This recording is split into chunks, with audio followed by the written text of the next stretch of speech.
한동안 뜸했던 코로나19 확진자 발생이 오늘은 부여에서 첫 확진자가 나오는 등 우리 지역에서 모두 5명이 추가됐습니다. 잠시 후 코로나19 속보 자세하게 알아보고 이장우 미래통합당 대전시당 위원장과 함께 선거 관련 대담 나눠보겠습니다. 먼저 이 시각 주요 뉴스입니다. 문재인 대통령이 코로나19 사태로 기업이 도산하는 일은 반드시 막겠다고 말했습니다. 정부가 100조 원 규모의 기업 구호 긴급 자금을 투입하고 금융시장 안정기금 30조 원을 조성하기로 했습니다. 다음 달 초까지 강력한 사회적 거리 두기를 시행하고 있는 와중에 도심 곳곳에 5일장들이 다시 열리고 있습니다. 메르스에 이어 최근 코로나19까지 대형 감염병이 터질 때마다 컨트롤타워 역할을 할 대전 의료원 설립의 필요성이 논의됐지만 수년째 제자리 걸음을 면치 못하고 있습니다. 다음 달 6일로 예정된 개학을 앞두고 정부가 학교와 학원, PC방 등에서 필수 방역 지침을 준수하는지 자치단체가 수시로 점검하는 코로나19 확산 방지 대책을 발표했습니다. 경찰이 성착취 영상물을 텔레그램에 유포한 박사방의 운영자 25살 조주빈 씨의 얼굴과 신상 정보를 공개했습니다. 살인이나 잔혹 범죄가 아닌 성폭력 피의자로서는 첫 신상 공개 사례입니다. 코로나19 사태로 위기에 처한 기업들을 살리기 위해 정부가 100조 원 규모의 긴급 자금을 투입하기로 했습니다. 또 채권과 증권시장 등 금융시장 안정을 위해 30조 원 규모의 기금이 조성됩니다. 보도에 이병도 기자입니다. 문재인 대통령은 오늘 제2차 비상경제회의에서 끝이 언제일지 가늠하기 어려울 정도로 세계 경제가 위기라고 말했습니다. 우리 기업도 생산과 수출 차질로 자금난에 빠질 상황이라며 기업이 도산하는 일은 반드시 막겠다고 말했습니다. 우리 기업을 반드시 지키겠다는 정부의 결연한 의지로 시작합니다. 정부는 우리 기업에 들이닥친 거대한 위기의 파고를 막는 든든한 방파제 역할을 하겠습니다.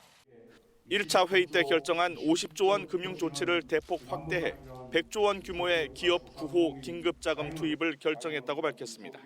당초 예상치보다 크게 늘어난 규모입니다. 중소 중견기업의 경영자금 29조 1천억 원을 추가 지원하는데 필요하면 대기업도 포함됩니다. 또 채권시장에 20조 원, 증권시장에 10조 7천억 원 규모의 안정기금을 조성하기로 했습니다. 기업의 단기 자금난 대응을 위해 17조 8천억 원을 별도로 공급하기로 했습니다. 오늘 회의에선 고용지원 대책도 논의됐습니다.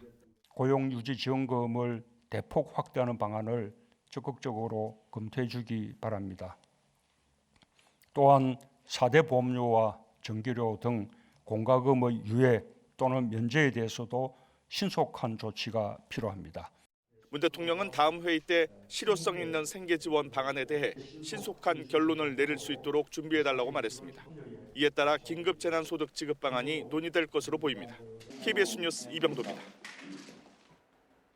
코로나19 확진자 발생이 주춤했던 대전과 세종, 충남 지역에서 산발적으로 확진자가 이어지고 있습니다. 오늘만 5명이 나왔는데 특히 그동안 확진자가 없었던 부여에서 40대 부부가 첫 확진됐습니다. 지난 주말 교회 예배에 참석한 것으로 알려져 방역도 비상입니다. 백상현 기자입니다. 부여에서 40대 부부가 코로나19 첫 확진 판정을 받았습니다. 48살 A씨와 아내 45살 B씨로 부부 모두 부여의 보험사 직원입니다. 14일 이내에 해외여행을 한 적이 없고 신천지 신도도 아니어서 당국은 국내 여행 등 다른 감염 원인을 조사 중입니다. 제주도에 다녀온 걸로 제주도에서 감염됐을 가능성에 대해서는 현재 조사가 끝나야 확인됩니다. 이런 가운데 아내 B씨가 지난 주말 부여의 한 교회 예배에 3차례 참석해 해당 교회를 임시 폐쇄했지만 예배 참석자가 190명이나 돼 추가 감염 가능성도 있습니다. 보건소에서 일단 좀 기다려보라고 아마 무슨 검사가 필요한 건지 그런 건 잘 모르겠고요. 보건당국은 또 이들 부부의 보험사 동료인 직원 50명과 상담 고객의 상태도 확인 중입니다. 세종에서는 정부 세종청사 해수부에서 자가격리 중이던 40대 남성 직원이 확진됐고 인도네시아 발리를 갔다 지난 22일 귀국한 40대 남성 C씨도 양성 판정 받았습니다. 이로써 해수부 관련 확진자가 총 31명으로 늘었습니다. 또 C씨의 경우 유럽에서 귀국한 것도 아니어서 귀국 즉시 코로나19 검사를 받거나 격리되지 않았습니다. 대전에서는 유성구 복명동에 사는 50대 남성 회사원이 확진된 가운데 접촉자 5명에 대한 검사가 진행 중입니다. 현재 지역 누적 확진자 수는 대전 25명, 세종 44명, 충남 122명으로 모두 191명이며 이 가운데 35%가량인 65명이 완치돼 격리 해제됐습니다. KBS 뉴스 백상윤입니다. 다음 달 초까지 강력한 사회적 거리 두기를 시행하고 있는 와중에 도심 곳곳에 5일장이 다시 열리고 있습니다. 전국 규모의 노점상 연합회는 정부 지원에 사각지대에 놓여 있어 어쩔 수 없다는 입장입니다. 최선중 기자가 보도합니다. 충남의 대표적인 한 전통시장, 기차역 바로 옆에 있어 하루 유동인구만 2만 명이 넘습니다. 3주 만에 5일장이 다시 열렸는데 노점상연합회 소속 상인 300여 명이 전국에서 몰렸습니다. 여기서만 뛰는 분들이 아니고 이제 장사를 하시다 보면 여기 매장이 쉬었으니까 주로 다른 전국에서 이렇게 오시는 분들도 많이 있으신가요? 그런 분들도 있고. 지역 상인회는 700여 명의 서명을 받아 개장 연기 청원서를 제출했습니다. 아산시에서도 파악이 안 되거든요. 어디에서 어떤 분들이 오셨나. 그러면 지금 이 자체가 모르잖아요. 어떤 분들이 오셨는지. 그러니까 더 불안한 거죠. 하지만 아산시는 두 단체가 협의하라며 뒷짐만 지고 있습니다. 이 주변에도 알아봤는데 많이 열더라고요. 거기 다른 시도 그 권한이 없어가지고 강제로 닫으라고 할 수가 없거든요. 코로나19 확진자가 100명 가까이 나온 천안은 물론 당진의 5일장도 지난주 열렸습니다. 전국 노점상 총연합은 정부의 지침에 최대한 협조하되 지역 사정에 맞춰 판단하고 있다고 밝혔습니다. 그런데 지역연합회는 정부 지원을 제대로 받지 못해 장을 열 수밖에 없다고 주장합니다. 실질적으로 가보면은 저희는 거의 문전박대 당해요. 일단 사업자가 없으니까. 회원 수 4천여 명의 전국 노점상 연합은 전국 30여 곳의 5일장에 참여합니다. 충남과 경기도 등 5곳이 지난주부터 문을 열었고 다음 주에 3곳이 다시 문을 열 예정입니다. KBS 뉴스 최선중입니다. 지난 2015년 메르스에 이어 최근 코로나19까지 신종 감염병이 잇따라 출현하면서 전 세계가 몸살을 앓고 있습니다. 감염병이 터질 때마다 신속한 대응이 논란을 빚고 있는데 정작 지역에서 컨트롤 타워 역할을 할 대전 의료원 설립은 하세월입니다. 조정아 기자입니다. 정세균 국무총리가 대구 지역 병상 부족 문제에 대해서 사과했습니다. 대구에서 병상 부족 문제가 계속되고 있습니다.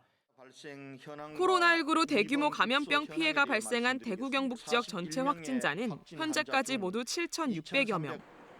공공보건의료기관인 대구와 김천, 포항, 안동의료원 4곳과 민간병원 8곳, 병상 1,191개가 가동 중이지만 입원 대기 중인 환자가 113명에 달합니다.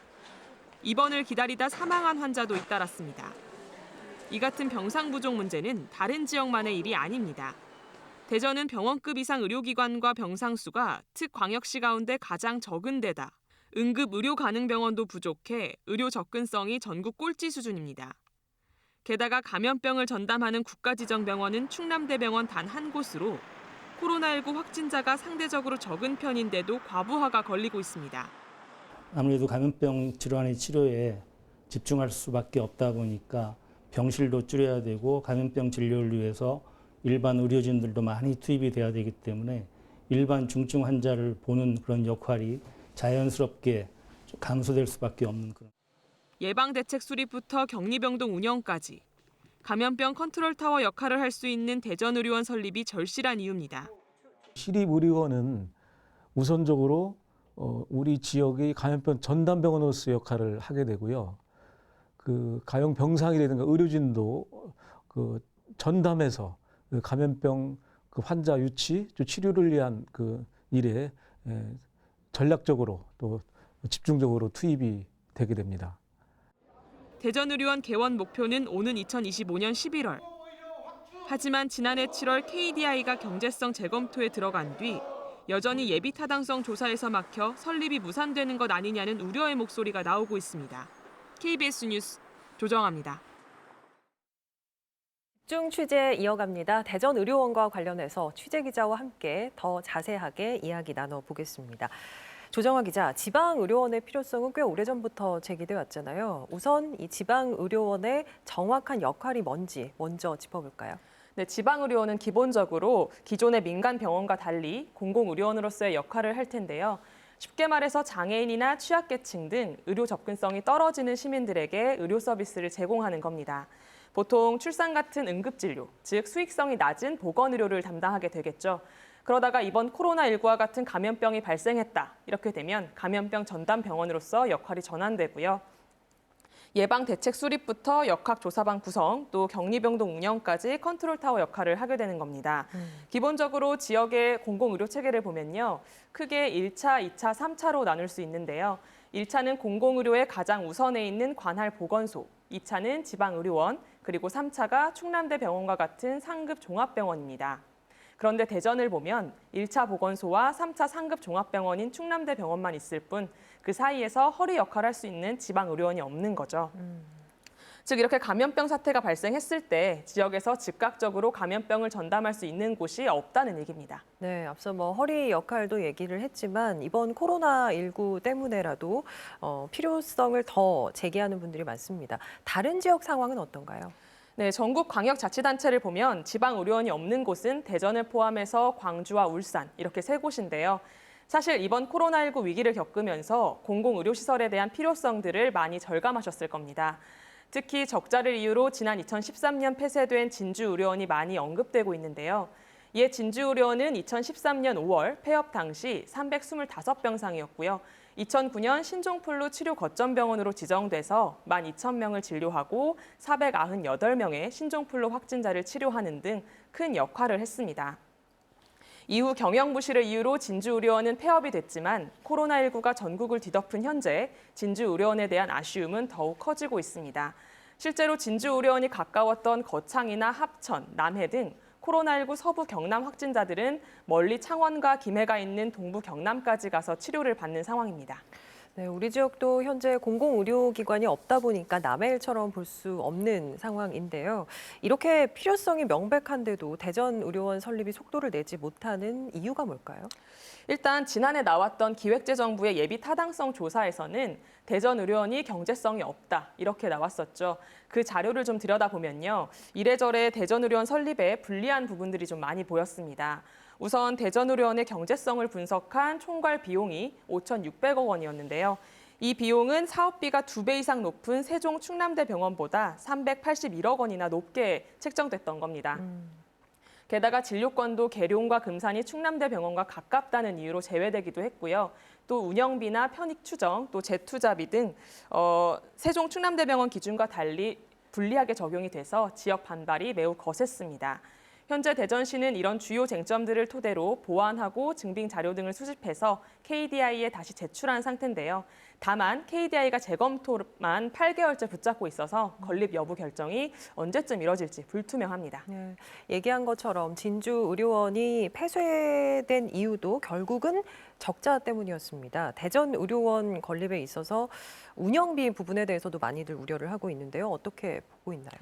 네, 그렇습니다. 쉽게 말하면 적자 걱정이 큰 건데요. 진주의료원의 폐업도 당시 누적 부채가 279억 원에 달하는 등 말 그대로 경영 부실 때문이었습니다. 하지만 그만큼 공공의료기관, 즉 지방의료원의 역할을 잘해왔기 때문에 일각에서는 착한 적자라고 부르며 감수해야 한다는 여론도 많았는데요. 그런데 사실 공공의료 운영비에서는 단순히 적자냐, 흑자냐, 경제적인 편익만으로 얘기할 건 아닙니다.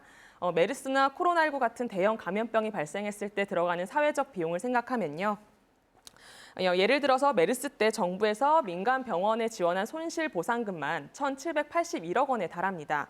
또 사회 경제적 손실도 정부 추산 10억 원 정도 됐고요. 10조 원 정도 됐고요. 결국 뒤집어 생각해보면 체계적인 공공의료기관을 확충함으로써 그만큼 사회적 비용이 절감되고 또 사회적 편익이 발생한다라고 볼 수 있는 겁니다. 이렇게 코로나19를 통해서 다시 한번 공공의료원의 필요성이 주목받고 있는데요. 백문이 불여일견이라는 말처럼 공공의료원의 중요성을 여실히 보여주는 경남 마산의료원을 김효경 기자가 다녀왔습니다. 1년 평균 20만여 명이 치료를 받는 마산의료원. 의료 취약계층을 비롯해 335만 경남도민을 위한 공공의료 서비스의 중심입니다. 경남에 코로나19 첫 확진자가 나온 지 일주일 만에 마산의료원은 전담병원으로 역할을 바꿨습니다. 기존 입원 환자 260여 명을 설득해 다른 병원으로 옮기거나 퇴원시키고 백신 5개의 병상을 마련했습니다. 환자들과 보호자들의 협조하에 저희들이 2월 23일까지 수요일까지 모든 환자들을 소개시켰고 경남 대표의 공공의료기관이면서 이런 일이 있을 때는 가장 대표적인 역할을 할 수밖에 없습니다. 현재 마산의료원에서 치료를 받고 있는 확진자는 48명, 완치돼 퇴원한 환자는 19명입니다. 경남 누적 확진자 82명 가운데 지금까지 마산의료원을 이용한 확진자는 67명, 80%가 넘습니다. 경남뿐 아니라 대구 경북 확진자 27명도 마산의료원에서 치료를 받고 있습니다. 의료진과 직원 250여 명은 한 달 가까이 개인 생활을 포기하고 확진자 치료에 전념하고 있습니다. 공공의료진이라는 사명감과 자부심이 버팀목입니다. 공공의료원으로서의 의료인으로서의 역할을 이미 이제 해야 된다는 생각을 가지고 실은 계시는 분들이 저희 의료진들이고 환자들을 돕고 우리들이 충분히 이제 경제적인 그런 부담 없이 해나갈 수 있다는 걸 느낄 때 그걸로 인해서 저희가 또 보람을 느끼는 부분들이 많습니다. 마산의료원에서 완치돼 퇴원한 한 확진자는 KBS에 매일 수차례씩 꼼꼼하게 점검해준 간호사와 의사 선생님께 감사했고 마산의료원이 있어 든든했다는 문자 메시지를 전해왔습니다.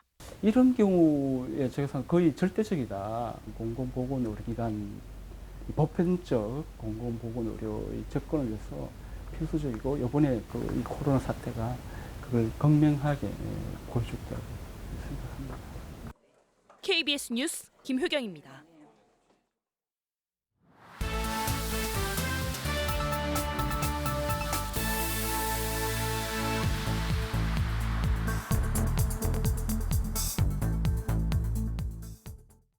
다음 달 6일로 예정된 개학을 앞두고 정부가 학교와 학원 등에서 코로나19 확산을 막기 위한 대책을 발표했습니다. 여전히 문을 여는 학원에 대해서는 필수 방역 지침을 준수하는지 지자체가 점검하도록 하고 학교에는 개학 전후에 방역 지침을 만들어 배포했습니다. 천유정 기자가 보도합니다.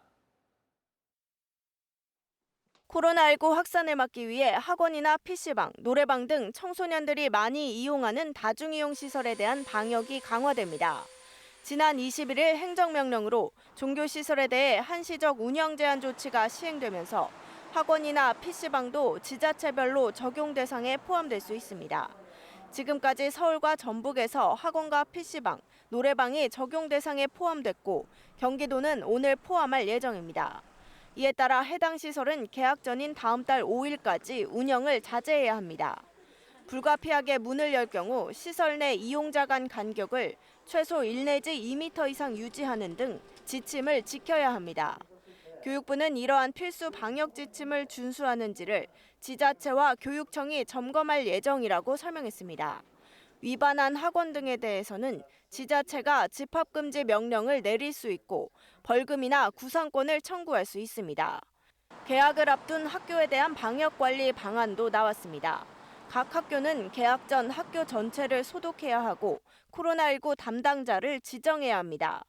또 의심 증상자가 나왔을 때 별도로 관찰할 수 있는 격리 장소를 마련하고 학생들이 나눠서 등하교할 수 있는 방안을 마련해야 합니다. 개학 후 확진자나 유증상자가 나오면 사용할 수 있는 보건용 마스크를 구비해야 하고 증상이 없는 학생과 교직원이 사용할 면 마스크를 1인당 2매 이상 준비해야 합니다. 교육부는 개학 전까지 학교에 보건용 마스크 758만 매, 면 마스크 2천만 매 이상을 확보할 수 있도록 지원할 계획입니다. 개학한 뒤에는 수업 시간에 교실 창문을 수시로 열고 학생들은 좌석 간격을 최대한 벌리라고 권고했습니다. 또 학교 재량에 따라 급식을 개인 도시락 등으로 대체하고 식당 배식이 아닌 교실 배식으로 전환하는 방안 등이 제시됐습니다. KBS 뉴스 천유정입니다. 코로나19 확산 예방을 위해 개학이 다음 달로 늦춰지면서 돌봄에 어려움을 겪는 가정이 많은데요. 서천군에서는 교사가 가정을 직접 방문해 책과 장난감, 위생용품을 선물하는 등 다양한 맞춤 지원에 나섰습니다. 박장훈 기자입니다. 초등학교 선생님들이 선물 꾸러미를 들고 통학버스에 오릅니다. 마을길을 달려 도착한 곳은 1학년 신입생인 서하 자매집. 한달음에 뛰어나온 서한은 병설 유치원 때 만난 선생님을 껴안고 반가운 인사를 나눕니다. 선생님 보고 싶었어. 어떻게 지냈어? 재밌게 지냈어? 이어 새 선생님이 인형과 장난감 그리고 책을 자매에게 선물합니다. 이제 1학년 친구가 되었으니까 한글도 해보고 마스크도 잊지 않습니다. 1학년 가서 새 친구들이랑 재밌게 놀고도 싶고, 그리고 또 이지민 선생님이 오늘 우리 집에 와주니까 정말 기뻤어요. 유치원생인 하준이 집에도 담임 선생님이 방문했습니다. 유치원 안 나오니까 친구들 많이 보고 싶지. 하준이 친구들 5명이나 생긴대. 책과 장난감은 물론 체육복까지 선물이 한가득입니다. 돌봄이 필요한 아이거나 이제 가정 방문이 필요한 아이들에게 제가 찾아가서 아이들에게 학습 준비물도 지원을 하고 부모님들과 가정에서 할 수 있는 놀이도 이제 알려주면서 결식 아동을 위해 학부모들은 반찬 만들기 자원봉사에 나섰고 교육청과 청소년센터 직원들은 각 가정으로 배달을 도맡았습니다. 결식 아동들이 많이 늘어나서 이 학생들 106명에 되는 학생들을 좀 더 잘 케어하기 위해서 학부모님과 함께 맛있는 반찬 나눔 행사를 하게 됐습니다. 코로나19로 개학과 입학이 늦어진 학생들에게 맞춤식 지원이 담비와 같은 선물이 되고 있습니다. KBS 뉴스 박정훈입니다. 4.15 총선을 맞아 선거규범 후보와 지역 현안을 점검하는 기획보도 순서입니다. 오늘은 여야 대결 구도 중심인 이번 총선에서는 드물게 3파전이 벌어지는 대전 유성을 지역구를 소개합니다. 이정은 기자입니다.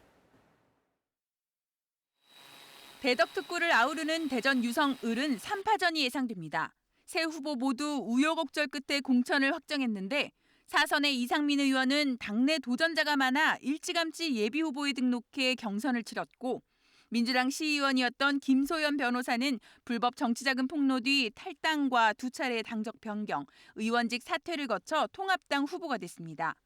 대전의 유일한 정의당 후보인 김윤기 위원장은 과거 2번 도전했던 서구을에서 지역구를 바꿔 출마했습니다.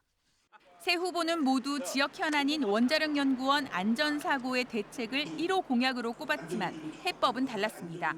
여당인 이상민 의원은 법과 제도 마련에 방점을 찍었고 해당 지역의 단체장이 원자력 관련 시설에 대한 정보를 쉽게 접근할 수 있고 안전에 위협이 될 경우에는 그 시정이나 개선 조치를 요구할 권한을 부여들어가는 야당 후보들은 정부의 탈원전 정책을 비판하면서도 김소연 후보는 탈원전 정책 폐기를, 김윤기 후보는 탈원전 정책 가속화라는 상반된 입장을 내놨습니다.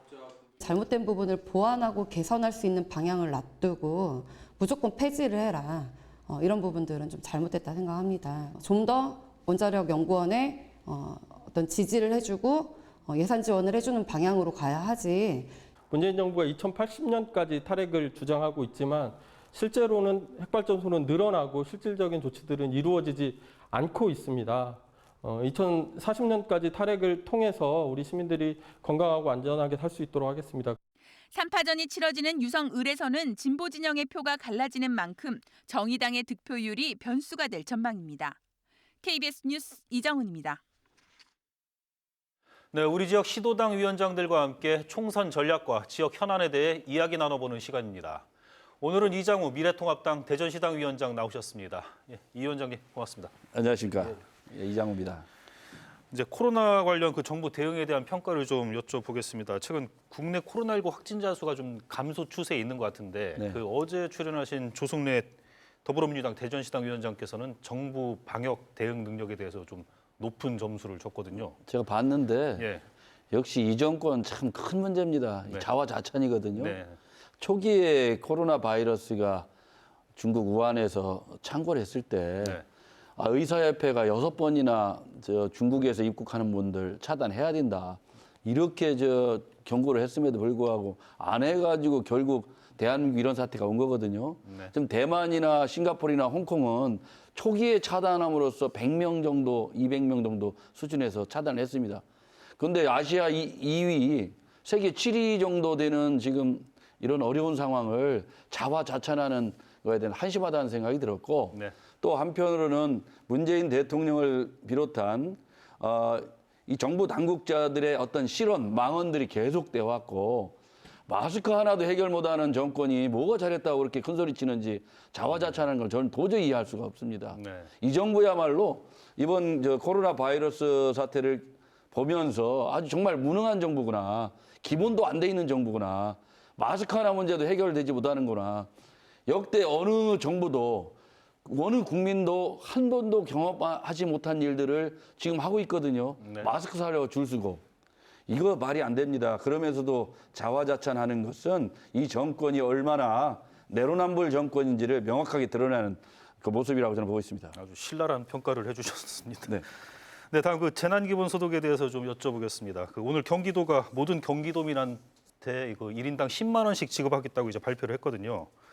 근데 이게 자치단체별로 시행을 하다 보니까 각각 대상도 다르고 금액도 이제 천차만별인데 이른바 이제 형평성의 문제가 제기되고 있습니다. 근데 지금처럼 이제 자치단체별로 시행하는 것이 옳은 것인지 아니면 그 정부 차원으로 확대해서 시행을 하는 것이 옳은 것인지 좀 밝혀주시고 더불어서 그 선별 지원이 타당한지 아니면 보편적 지원이 타당한 것인지까지 좀 얘기해 주시기 바랍니다. 저는 국가 차원에서 전 지자체에 통일된 방법으로 시행을 해야 된다. 어떤 방법을 하더라도. 네. 그런데 저희 미래통합당은 긴급 구호자금 40조를 국채 발행을 해서 GDP의 2% 정도를 소상공인 자영업자 이분들이 최대한 이 재난 사태를 극복할 수 있는 여력을 해줄 수 있도록 네. 맞춤형, 네. 선택적으로 해야 된다. 이게 저희 방침이고요. 네. 그런데 저 민주당의 광역단체장 일부가 저 선거를 앞두고 뭐 10만 원, 30만 원, 100만 원 얘기를 하는데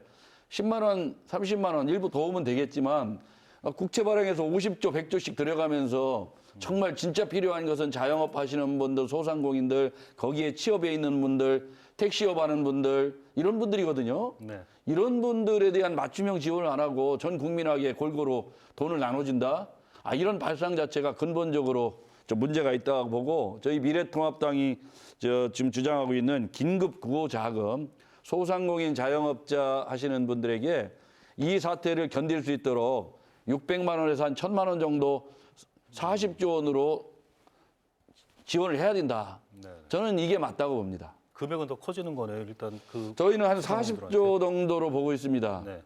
그래서 이 사태를 정말 대기업에 다니면서 급여 잘 받고 부자들에게 줄 일이 아니고 정말 지금 하루하루 한 달, 두 달 버티기 어려운 소상공인 자영업 하시는 분들, 택시업 하는 분들, 도매업 하시는 분들 이런 분들한테 네. 지원이 돼야 되고 중소기업 하는 분들. 네네. 그럼에도 불구하고 그냥 무차별로 살포하는 건 국가 경쟁력에도 도움이 안 되고 이런 자영업 하시는 분들에게도 도움이 안 된다고 봅니다. 네네. 10만 원 지원해서 자영업 하시는 분들 무슨 도움이 되겠어요? 네. 네, 다음 이제 비례정당 얘기로 좀 들어가겠습니다. 여야 모두 이제 비례정당 후보를 이제 확정 지었는데 곳곳에서 잡음이 일고 있습니다. 참 형태도 참 기이한 형태를 갖추게 됐는데 결론적으로 이 대전시당에서는 이 비례정당에 대해서 어떤 입장을 취하고 계신지요? 저희 미래통합당은 지난 연말에 네. 4+1 꼼수로 민주당과 위성정당 2, 3, 4중대를 동원해가지고 패스트트랙에 선거법을 얹었을 때부터 이걸 얘기를 했습니다. 네. 그래서 저희 당은 일관되게 10% 줄여서 270석 지역구만으로 하자. 네. 이렇게 했고 불가리아에서 이런 제도를 도입을 해서 이런 사태가 왔었기 때문에 우리도 그럴 수밖에 없다. 결국 민주당도 창당할 것이다. 우리가 이렇게 얘기를 했는데 그대로 가고 있는 겁니다. 네. 아니라고 저 정의당을 포함한 위성 정당들을 속여왔던 거죠. 그래가지고 지금 이 사태를 만들었는데 이건 한마디로 코미디입니다. 이 문제는 더불어민주당이 책임져야 되고 거기에 패스트트랙 과정에서 공수처법 처리를 위해서 협조했던 정의당 포함한 위성 정당 2, 3, 4중대가 책임져야 되는 문제입니다. 네. 정말 국민들께 더불어민주당은 이 웃지 못할 선거제도를 만든 거에 대해서 또 날치기 한 거에 대해서 대통령을 포함한 민주당 전체가 사과부터 하는 게 맞다. 저는 이렇게 봅니다. 21대 국회에서 개정의 필요성이 있다고 보시는 당연히 개정해야 되고 예. 21대는 의석수를 줄이면서 지역구만을 뽑는 지역에서 국민의 대표들을 뽑는 지역구 국회의원만 뽑는 제도로 도입해야 되는 게 맞다고 봅니다. 네네. 알겠습니다. 다음 이제 공약 좀 들어보겠습니다. 그 선거 앞두고 공약을 이제 주로 발표하실 텐데 미래통합당 그 대전시당에서는 대전 현안에 대해 뭐라고 생각하시고 어떤 공약을 제시하시겠습니까? 저는 우선 가장 큰 현안은 역시 혁신도시입니다. 네. 이 법을 개정해놨기 때문에 혁신도시를 제대로 만들어서 또 그 안에 공기업들을 많이 유치해서 네. 우리 청년들에게 공기업에 갈 수 있는 그 기회도 제공하고 한편으로는 대전광역시의 균형 발전, 나아가 대전 발전을 해야 된다. 네. 그런 의미에서 지금 저 대전 역세권을 중심으로 한 전역, 그리고 과거 도청이 있었던 도청 중심의 지역, 그리고 중앙로 지역, 그리고 대덕구의 연축동 중심으로 한 이 삼각축의 네. 혁신도시를 유치해서 공기업을 균형 배치하는 것이 대전 발전에 도움이 된다고 생각하고 있습니다. 네. 네, 오늘 여기까지 듣도록 하겠습니다. 지금까지 이장우 미래통합당 대전시당 위원장과 함께했습니다. 위원장님 고맙습니다. 감사합니다.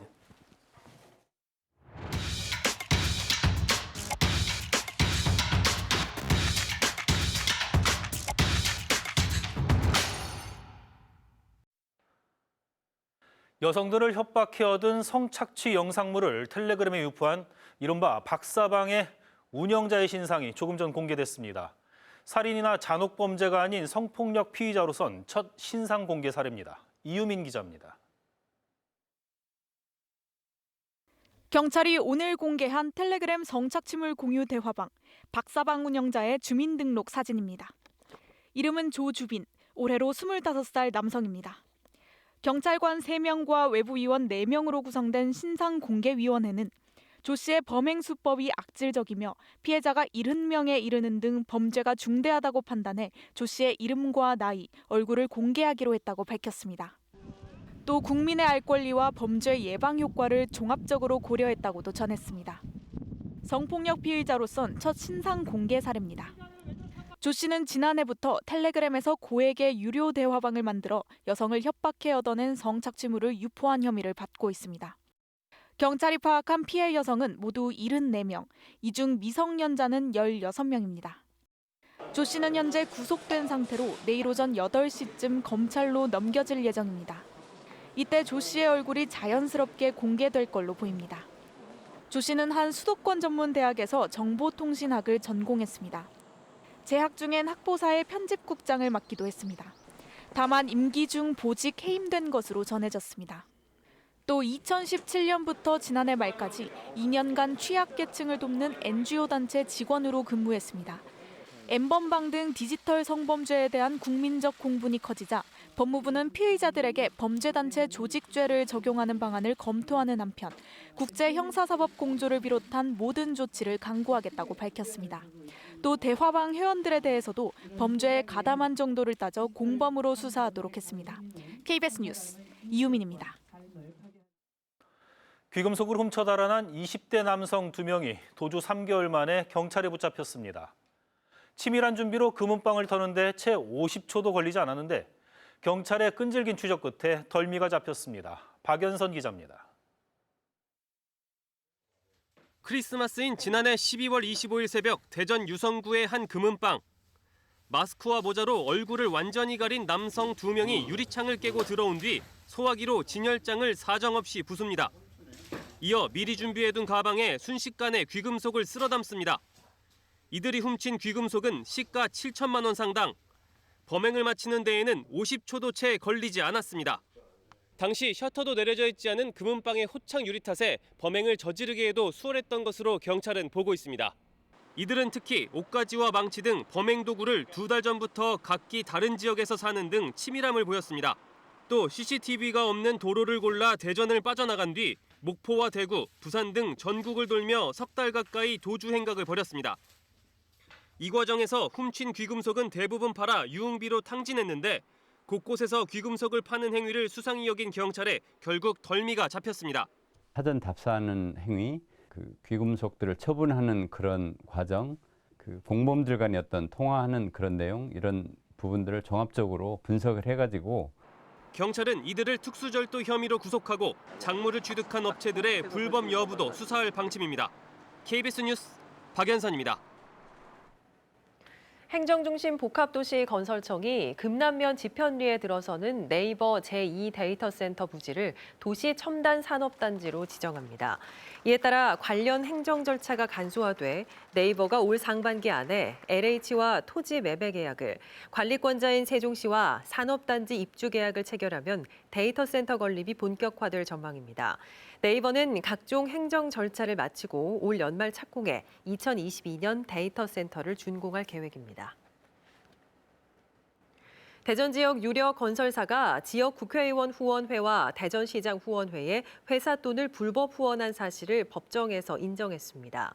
정치자금법 위반 등의 혐의로 기소된 대전 지역 유력 건설사 대표 47살 A씨와 이사 B씨는 오늘 대전지법 형사 12부 심리로 열린 공판 준비 기일에서 회사 돈으로 비자금을 만들어 이은권 의원 후원회에 3천만 원을, 허태정 시장 후보 후원회에 2천만 원을 직원 명의로 전달한 사실을 인정했습니다. A씨 등은 그러나 회사 돈을 개인적으로 쓰지는 않았다며 업무상 횡령 혐의 등은 부인했습니다. 시민단체로 구성된 스쿨미투 대전 공대위는 대전 A여중과 여고에서 벌어진 성비위 행위에 대한 대전시 교육청의 감사 결과 발표에 유감을 표하고 학교 경영 관리자의 업무 배제와 스쿨미투 전수조사를 요구했습니다. 공대위 측은 교육청 감사 결과에서 학생 보호 조치는 단 한 구절도 포함되지 않고 전수조사 요구에 대해서는 묵묵부답이라며 시교육청의 무책임을 비판했습니다. 또 교직원의 성인권 감수성에 대한 대책도 직무 연수 안내에 불과하다며 성평등과 성인권 교육을 의무화하라고 요구했습니다.